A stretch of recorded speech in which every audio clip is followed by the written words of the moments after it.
Hello दोस्तों, स्वागत है आपका अपने चैनल उत्तराखंड नॉलेज हब में। दोस्तों, आज मैं आपके लिए हिंदी का एक महत्वपूर्ण टॉपिक हिंदी के प्रमुख साहित्यकार और उनकी रचनाएं लेके आया हूं और यह सीरीज का पार्ट 2 है और यह उत्तराखंड की सभी भर्ती परीक्षाओं हेतु समान रूप से उपयोगी है। तो चलिए दोस्तों, आज का टॉपिक शुरू करते हैं। तो हिंदी के प्रमुख साहित्यकार और उनकी रचनाओं में पहले पढ़ते हैं सूरदास जी के बारे में। तो इनका जन्म जो है 1478 रुनकता आगरा में हुआ। इनकी मृत्यु 1583 में पारसौली में हुई और इनके पिता रामदास और गुरु थे वल्लभाचार्य और इनकी जो भाषा है वो ब्रज है और हिंदी में इनको महाकवि की उपाधि दी गई है। अब दोस्तों इनके उपनाम जानते हैं। इनके उपनाम है अष्टछाप या पुष्टिमार का जहाज इनको कहा जाता है, खंजन नयन, आवाधिपति, वात्सल्य रस के सम्राट, ब्रज भाषा की वाल्मीकि। तो दोस्तों इनमें से जो अष्टछाप और पुष्टिमार्ग का जहाज है ये परीक्षाओं में पूछा जाता है और वात्सल्य रस के सम्राट ये भी परीक्षाओं में पूछा जाता है कि इनका उपनाम क्या था। अब दोस्तों इनकी रचनाएं देखते हैं। तो इनकी रचनाएं हैं सूर सागर, सूर सारावली, साहित्य लहरी, उधो तुम हो अति बड़भागी, भरमर गीत, नल दमयंती, ब्याहलो, दसम स्कंद टीका, नागलीला, भागवत, गोवर्धन लीला, सूर पच्चीसी, प्राण प्यारी। दोस्तों इनमें से सूर सागर, सूर सारावली, साहित्य लहरी और भरमर गीत और नल दमयंती ये जो रचनाएं हैं ये परीक्षा में पूछी गई हैं। अब दोस्तों इनके बारे में मुख्य तथ्य जानते हैं। तो सूरदास कृष्ण भक्ति काव्य के प्रतिनिधि और वात्सल्य रस के कवि थे। आईने अकबरी और मुतखवुत तवारिक के अनुसार अकबर के दरबार में थे। दोस्तों कवि श्याम सुंदर दास ने कहा है वे जन्मांध नहीं थे। सूर सागर को राग सागर भी कहते हैं और भ्रमर गीत इसका अंश है। दोस्तों नोट करने वाली बात है कि अष्टछाप कृष्ण भक्ति के 8 कवि हैं जो निम्न हैं। इनमें से वल्लभाचार्य के शिष्य थे सूरदास, कुंभनदास, परमानंद दास, कृष्णदास और विठलनाथ के शिष्य थे चीत स्वामी, गोविंद स्वामी, चतुर्भुज दास और नंददास। तो दोस्तों हरिशंकर परसाई जी के बारे में जानते हैं। इनका जन्म 22 अगस्त 1922 को जमानी गांव के होशंगाबाद मध्य प्रदेश में हुआ और इनकी मृत्यु 10 अगस्त 1995 को जबलपुर में हुई। दोस्तों इनको पुरस्कार मिले हैं। 1982 में साहित्य अकादमी पुरस्कार मिला है विकलांग श्रद्धा का दौर के लिए और डिलीट की उपाधि इन्हें दी गई है। दोस्तों इनकी रचनाएं देखते हैं। तो इनकी जो निबंध रचनाएं हैं वो हैं तब की बात और थी, भूत के पांव पीछे, बेईमानी की परत, पगडंडियों का जमाना, शिकायत मुझे भी है, सदाचार का ताबीज, प्रेमचंद के फटे जूते और अंत में माटी कहे कुम्हार से, काग भगोड़ा, आवारा भीड़ के खतरे, तुलसीदास चंदन घिसे, ऐसा भी सोचा जाता है, अपनी अपनी बीमारी, हम एक उम्र से वाकिफ हैं। तो दोस्तों जो इनकी निबंध रचनाओं में बहुत ही महत्वपूर्ण है जो कि परीक्षाओं में पूछे जाते हैं वो हैं तब की बात और थी, भूत के पांव पीछे, बेईमानी की परत, पगडंडियों का जमाना और प्रेमचंद के फटे जूते। ये दोस्तों परीक्षाओं में पूछे गए हैं। अब दोस्तों इनकी कहानी रचनाएं देखते हैं। हंसते हैं रोते हैं जैसे उनके दिन फरे, टार्च बेचने वाला, भोलाराम का जीव, दो नाक वाले लोग, निठल्ले की डायरी, एक फरिश्ते की कथा। दोस्तों इनकी जो ये कहानी है जैसे उनके दिन फिरे ये परीक्षाओं में पूछी गई है। अब दोस्तों इनके उपन्यास जानते हैं। तो इनके उपन्यास हैं रानी नागफनी की कहानी, तट की खोज, ज्वाला और जल। दोस्तों जो रानी नागफनी की कहानी है ये महत्वपूर्ण है, ये परीक्षाओं में पूछी गई है। अब दोस्तों इनकी कुछ व्यंग्य रचनाएं हैं जैसे वैष्णव की फिसलन, ठिठुरता हुआ गणतंत्र, विकलांग श्रद्धा का दौर, बस की यात्रा, सुदामा का चावल, घायल बसंत, भेड़े और भेड़िए, पवित्रता का दौर, पुलिस मंत्री का पुतला, बारात की वापसी। और दोस्तों जो इनकी भेड़े और भेड़िए, ठिठुरता हुआ गणतंत्र है ये परीक्षाओं में पूछे गए हैं। अब दोस्तों इनके बारे में मुख्य तथ्य जानते हैं। तो दोस्तों ये हिंदी के पहले रचनाकार थे जिन्होंने व्यंग्य को विद्या का दर्जा दिलाया और वसुधा पत्रिका का प्रकाशन किया। इनकी पहली रचना स्वर्ग से नर्क जहां तक है 1948 में प्रहरी में प्रकाशित हुई। दोस्तों जिनकी कहानी है टॉर्च बेचने वाले, उसका विषय है आस्थाओं के बाजारीकरण व धार्मिक पाखंड। अब दोस्तों सूर्यकांत त्रिपाठी निराला जी के बारे में जानते हैं। तो इनका जन्म 21 फरवरी 1896 को मेदिनीपुर बंगाल में हुआ और इनकी मृत्यु 15 अक्टूबर 1961 को प्रयागराज में हुई और इनका बचपन का नाम सूर्य कुमार था और इनके उपनाम है निराला, महाप्राण, क्रांतिवीर। दोस्तों अब इनकी रचनाओं के बारे में जानते हैं। तो इनका कविता संग्रह है परिमल, अनामिका, गीतिका, कुकुरमुत्ता, अणिमा, बेला, नए पत्ते, अर्चना, आराधना, तुलसीदास, ये इनकी सबसे बड़ी कविता है। सरोज स्मृति, बादल राग, ये 6 खंडों में है। अट नहीं रही है, भिक्षुक, विधवा, गीत गुंज, गीत गाने दो, रानी और कानी, महबूब महंगा रहा, राम की शक्ति पूजा, जन्मभूमि, ध्वनि। दोस्तों जो इनमें महत्वपूर्ण है इनके कविता संग्रह में, वो है परिमल, अनामिका, गीतिका, कुकुरमुत्ता, अणिमा, बेला, तुलसीदास, बादल राग। दोस्तों ये परीक्षाओं में पूछे गए हैं। अब दोस्तों इनके उपन्यास देखते हैं। इनके उपन्यास हैं अप्सरा, अलका, प्रभावती, निरुपमा, कुल्ली भाट, बिलेसुर, बकरीहा, चोटी की पकड़, काले कारनामे, चमेली, इंदुलेखा, उच्च श्रृंखलता। दोस्तों इनके उपन्यास में अप्सरा, अलका, प्रभावती, निरुपमा और इंदुलेखा, ये ऐसे उपन्यास हैं जो कि परीक्षाओं में पूछे गए हैं। अब दोस्तों इनके कहानी संग्रह के बारे में जानते हैं। तो इनकी कहानी संग्रह में चतुरी चमार, शुक्ल की बीवी, सखी लिली, देवी पद्मा, श्रीमती गजानंद देवी, ये इनकी कहानी संग्रह है। अब दोस्तों इनका निबंध संग्रह देखते हैं। इनके निबंध संग्रह में प्रबंध परिचय, प्रबंध पथ, प्रबंध प्रतिमा संग्रह, चाबुक, चयन, ये इनके निबंध संग्रह है। अब दोस्तों इनकी कुछ आलोचनाएं हैं। तो वो हैं रविंद्र कविता कानन, पंत और पल्लव। अब दोस्तों कुछ अनुवाद हैं इनके, वो हैं आनंद मठ, कपाल कुंडला, दुर्गेश नंदिनी और राजयोगा। दोस्तों जो दुर्गेश नंदिनी है ये परीक्षाओं में पूछा गया है। अब दोस्तों इनके बारे में मुख्य तथ्य हैं। दोस्तों इन्होंने समन्वय 1922 में, मतवाला 1923-24 में और सुधा का संपादन किया। उत्साह इनके द्वारा लिखा गीत है। कविता जूही की कली छंदों से मुक्त है, इसलिए निराला को मुक्त छंद का प्रवर्तक मानते हैं।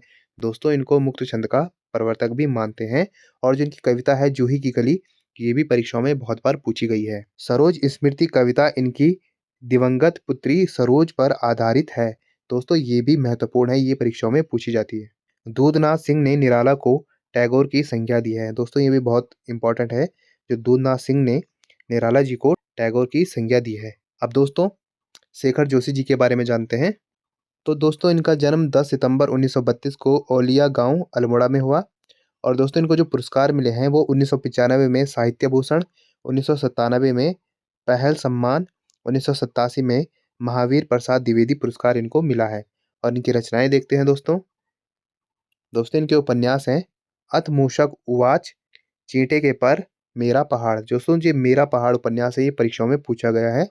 और दोस्तों इनकी कहानी संग्रह है दाजू, नौरंगी बीमार है, प्रतिनिधि कहानियाँ, कोशिका घटवार, साथ के लोग, हलवाहा, बदबू, मेंटल, बच्चे का सपना, समर्पण, निर्णायक, गलता लोहा, डांगरी वेले, बिरादरी, गाइड, नेकलेस, प्रथम साक्षात्कार, बिड़वा, किस्सागो। ये दोस्तों इनके प्रमुख कहानी संग्रह है। और इसमें से जो महत्वपूर्ण है, जो परीक्षाओं में पूछे गए हैं, वो हैं दाजू, नौरंगी बीमार है और कोशिका घटवार, साथ के लोग, समर्पण, गलता लोहा, प्रथम साक्षात्कार, ये परीक्षाओं में पूछे गए हैं। अब दोस्तों इनके शब्द चित्र संग्रह हैं एक पेड़ की याद। और इनकी अन्य रचनाएं हैं डांगरी वेले, न रोको उन्हें सुबह। अब दोस्तों इनके बारे में मुख्य तथ्य जानते हैं। तो दोस्तों कहानी दाजू पर चिल्ड्रंस फिल्म सोसाइटी ने बाल फिल्म बनाई है। दाजू का अर्थ बड़ा भाई होता है। दोस्तों जिनकी कहानी है गलता लोहा, इसका विषय है जातिगत विभाजन पर टिप्पणी। और दोस्तों गलता लोहा कहानी के पात्र हैं मोहन वंशीधर, धनराम लोहार। ये परीक्षाओं में पूछा गया है, इसलिए बहुत ही इंपॉर्टेंट है। दोस्तों इन्होंने सैनिक औद्योगिक प्रतिष्ठान में कार्य किया है। इनकी रचनाओं का अनुवाद अंग्रेजी, चेक, रूसी, पोलिश, जापानी भाषा में हुआ है। अब दोस्तों राजेश जोशी जी के बारे में जानते हैं। तो इनका जन्म 18 जुलाई 1946 को नरसिंहगढ़ मध्य प्रदेश में हुआ। अब दोस्तों इनके पुरस्कारों के बारे में जानते हैं। तो 2002 में साहित्य अकादमी पुरस्कार इनको मिला है दो पंक्तियों के बीच के लिए, और पहल सम्मान इनको मिला है। अब दोस्तों इनकी रचनाओं के बारे में जानते हैं। दोस्तों इनकी कविता संग्रह है एक दिन बोलेंगे पेड़, मिट्टी का चेहरा, नेपथ्य में हंसी, दो पंक्तियों के बीच। दोस्तों जो इनकी कविता संग्रह में इम्पोर्टेंट है वो है एक दिन बोलेंगे पेड़ और नेपथ्य में हंसी दो पंक्तियों के बीच। दोस्तों ये जो इनकी कविता संग्रह हैं ये परीक्षाओं में पूछे गए हैं। अब दोस्तों इनकी कविताएं देखते हैं। इनकी कविताएं हैं मारे जाएंगे, वली दकनी, पाँव की नस, बच्चे काम पर जा रहे हैं, शासक होने की इच्छा, पृथ्वी का चक्कर, निराशा, भूलने की भाषा, एक कवि कहता है, दाग, माँ कहती है, पेड़ क्या करता है, वृक्षों का प्रार्थना गीत, प्रौद्योगिकी की माया, हर जगह आकाश, चांद की आदतें, सहयात्रियों के साथ, कलकत्ता 300 साल, पक्की दोस्तियों का आईना, अनुपस्थिति उपस्थित, चिड़िया, समर गाथा। अब दोस्तों इनकी कुछ बाल कविताएं भी हैं। वो हैं पानी बरसा, गेंद निराली मिट्ठू की। दोस्तों इनकी कहानी संग्रह है कपिल का पेड़, सोमवार और अन्य कहानियां। अब दोस्तों इनके कुछ नाटक भी हैं जैसे जादू जंगल, अच्छे आदमी, टंकारा का गाना, तुक्के पर तुक्का, कहन कबीर। दोस्तों इनके अनुवाद भी हैं जैसे मायकोवस्की की कविता का अनुवाद पतलून पहिना बादल नाम से, और भृतहरि की कविता का अनुवाद कल्पतरु यह भी नाम से। अब दोस्तों इनके बारे में मुख्य तथ्य जानते हैं। तो दोस्तों इनकी रचनाओं का अनुवाद उर्दू, रूसी, अंग्रेजी और जर्मन भाषाओं में हुआ है। और दोस्तों इनकी जो समर गाथा कविता है इनकी सबसे लंबी कविता है। अब दोस्तों शैलेश मटियानी जी के बारे में जानते हैं। तो इनका जन्म 14 अक्टूबर बाड़ीछीना अल्मोड़ा में हुआ और इनकी मृत्यु 24 अप्रैल 2001 को दिल्ली में हुई। और दोस्तों इनका वास्तविक नाम रमेश सिंह मटियानी है और इनको जो पुरस्कार मिले हैं वो 1984 में फणीश्वर रेणु पुरस्कार मिला है मुठभेड़ के लिए, और 1992 में डिलिट की उपाधि मिली है कुमाऊं विश्वविद्यालय द्वारा। अब दोस्तों इनकी रचनाओं के बारे में जानते हैं। तो इनकी कहानी संग्रह है दो दुखों का एक सुख, दूसरों के लिए, सफर पर जाने के पहले, हारा हुआ, पाप मुक्ति, प्रेत मुक्ति, हत्यारे, बर्फ की चट्टानें, जंगल में मंगल, महाभोज, चील, प्यास और पत्थर, नाच जमूरे नाच, भेड़ें और गडरिये, डब्बू मलंग, रहमतुल्लाह, पोस्टमैन, अर्धांगिनी, जुलूस, महमूद, ऋण, रुका हुआ रास्ता, एक शब्दहीन नदी, मिसेज ग्रीनवुड, मेरी 33 कहानियाँ, मेरी प्रिय कहानियाँ, सुहागनी, अतीत, माता, भविष्य, अहिंसा तथा अन्य कहानियाँ। अब दोस्तों इनके उपन्यासों के बारे में जानते हैं। तो इनके उपन्यास हैं बोरीवली से बोरी बंदर, छोटे छोटे पक्षी, कबूतर खाना, हौलदार, चिट्ठरी सैन, तिरिया भली न काठ की, किस्सा, नर्मदाबेन गंगूबाई, चैथी मुट्ठी, बारूद और बाचुली, मुख सरोवर के हंस, एक मुठ सरसों, बेला हुई अबेर, कोई अजनबी नहीं, दो बूंद जल, भागे हुए लोग, पुनर्जन्म के बाद, जल तरंग, बर्फ गिर चुकने के बाद, उगते सूरज की किरण, रामकली, सर्पगंधा, आकाश किंता अनंत है, उत्तरकांड, डेरे वाले, सवित्री, गोपुली, गफूरन, 52 नदियों का संगम, अर्धकुंभ की यात्रा, मुठभेड़, नागवल्लरी, माया सरोवर, चंद औरतों का शहर, शक्ति ही जीवन है दोराहा। तो दोस्तों ये इनके प्रमुख उपन्यास हैं और इनमें जो हमेशा परीक्षाओं में ज्यादातर पूछे जाते हैं वो है बोरीवली से बोरी बंदर, कबूतरखाना, हौलदार, डेरे वाले, मुठभेड़, चंद औरतों का शहर, दोराहा, बारूद और बाचुली। दोस्तों ये जो उपन्यास हैं ये परीक्षाओं में पूछे गए हैं।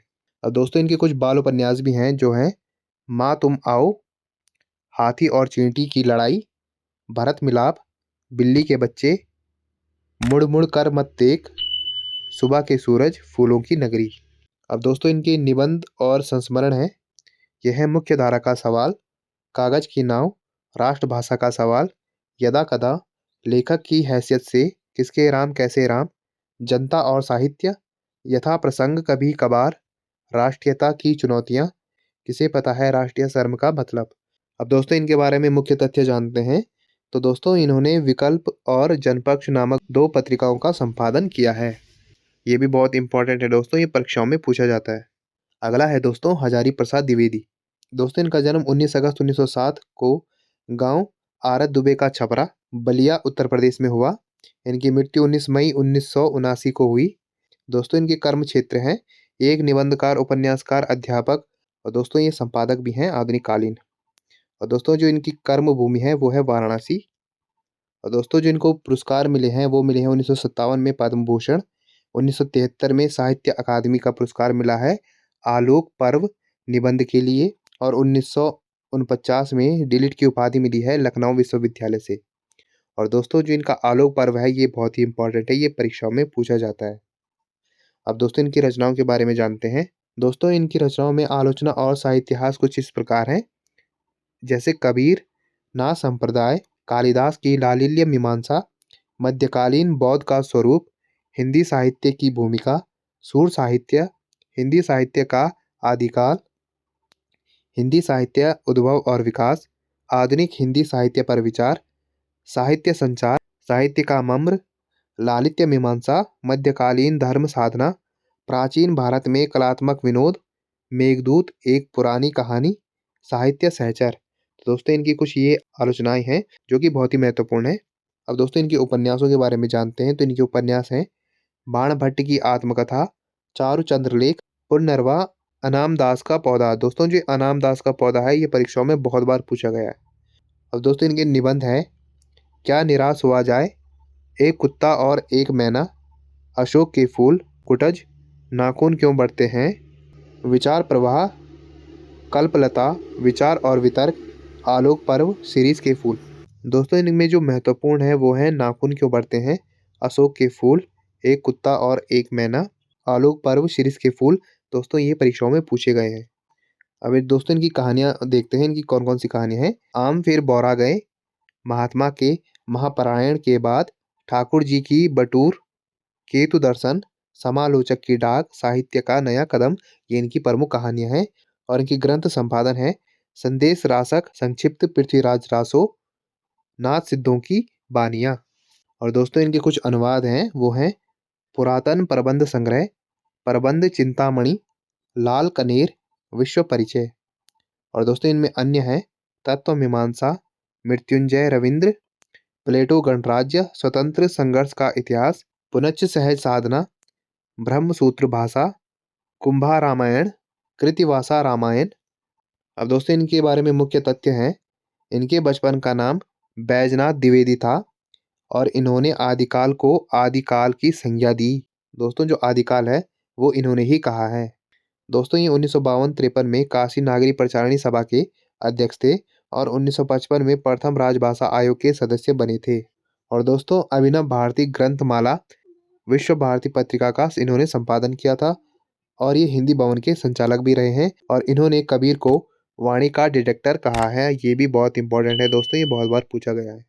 अब दोस्तों गजानन माधव मुक्तिबोध के बारे में जानते हैं। तो इनका जन्म 13 नवंबर 1917 को श्योपुर ग्वालियर मध्य प्रदेश में हुआ और इनकी मृत्यु 11 सितंबर 1964 को दिल्ली में हुई। अब दोस्तों इनकी रचनाओं के बारे में जानते हैं। तो इनकी जो कविता रचनाएं हैं वो हैं चांद का मुंह टेढ़ा है, सहर्ष स्वीकारा है, भूरी भूरी खाक धूल, एक अंतः कथा, एक भूतपूर्व विद्रोही का आत्मकथन, एक स्वप्न कथा, ब्रह्म राक्षस, भूल गलती, मैं उनका ही होता, जब प्रश्न चिन्ह बौखला उठे, दिमागी गुहंधकार और औरांग उटांग, नास देवता, पूंजीवादी समाज के प्रति, बेचैन चील, मुझे पुकारती हुई पुकार, मेरा असंग बबूलपन, मैं तुम लोगों से दूर हूँ, मृत्यु और कवि, लकड़ी का रावण, विचार आते हैं मेरे लोग शून्य। तो दोस्तों ये इनकी प्रमुख कविताएं हैं। इसमें से दोस्तों जो परीक्षाओं में पूछी जाती हैं वो है चांद का मुंह टेढ़ा है, शहर स्वीकारा है, ब्रह्म राक्षस, भूरी भूरी खाक धूल, मेरे लोग। दोस्तों इनकी जो ये कविताएं हैं ये परीक्षाओं में पूछी गई हैं। अब दोस्तों इनकी प्रमुख आलोचनाएं देखते हैं। ये है नए साहित्य का सौंदर्य शास्त्र, समीक्षा की समस्याएं, कामायनी एक पुनर्विचार, साहित्यिक डायरी, नए की जन्म कुंडली एक, इसका अंश, नई कविता का आत्मसंघर्ष। ये दोस्तों इनकी प्रमुख आलोचनाएं हैं। अब दोस्तों जो इनकी कहानियां हैं वो हैं अंधेरे में, कलाउ इथरली, जंक्शन, पक्षी और दीमक, प्रश्न, ब्रह्माशस का शिष्य, लेखन, सौंदर्य के उपासक। दोस्तों जो ब्रह्माशस का शिष्य है ये परीक्षाओं में पूछी गई है, जंक्शन भी परीक्षाओं में पूछी गई है और अंधेरे में ये भी परीक्षाओं में पूछी गई है। अब दोस्तों इनकी कथा साहित्य है काठ का सपना, विपात्र, सतह से उड़ता आदमी। दोस्तों इनकी अप्रकाशित कविता है जब दोपहरी जिंदगी पर।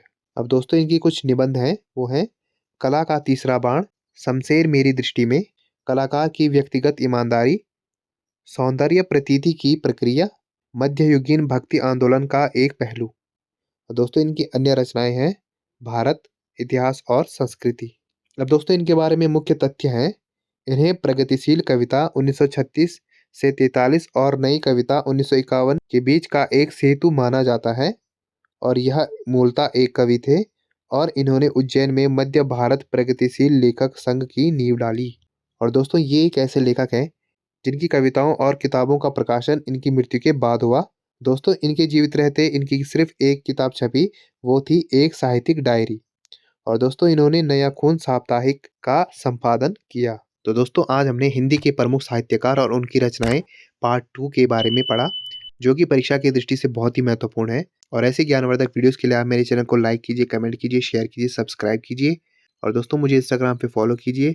और दोस्तों इस वीडियो की पीडीएफ फाइल के लिए आप मुझे मेरे टेलीग्राम पे ज्वाइन कीजिए, वहाँ आपको इस वीडियो की पीडीएफ फाइल मिल जाएगी। और जितना हो सके इस वीडियो को अपने यार दोस्तों के साथ शेयर कीजिए और मेरे चैनल को ज़्यादा से ज़्यादा सब्सक्राइब कीजिए। Thank you.